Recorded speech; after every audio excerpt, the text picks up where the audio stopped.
So far we've looked at what it takes to ensure that we have a contract in place.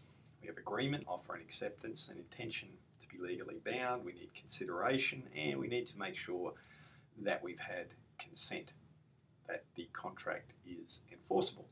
Now we're going to look at what happens when people don't keep their part of the bargain.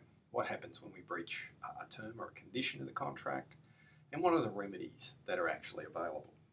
So we're going to go through the series of things that we have here on this slide. We're going to look at what happens to get an express term of the contract, and that happens when it's in writing and signed, or when we're given reasonable notice. We also need to be able to discern a term from a representation.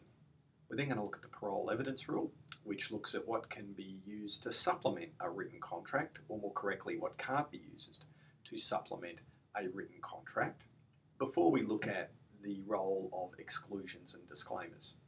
So they're the main areas around the terms of a contract we're going to use. After that, we will look at the remedies, or what you can do if someone breaches a contract with you. We're particularly going to look at what happens when you breach a condition versus breaching a warranty, two different kinds of the terms of the contract.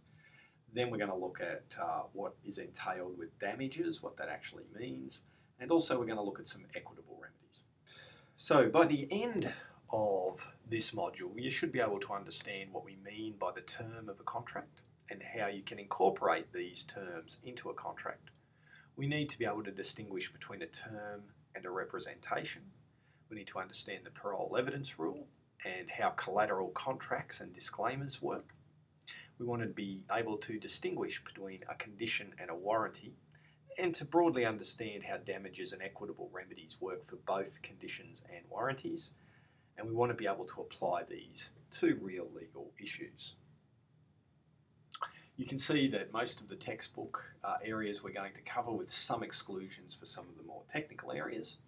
And at its heart, we're moving on from the idea of when we have a contract to actually look at what forms part of the contract. What have we actually agreed that we will do, and what will happen if we don't do what we'll say we do. And to do that, we need to move first to the terms of the contract.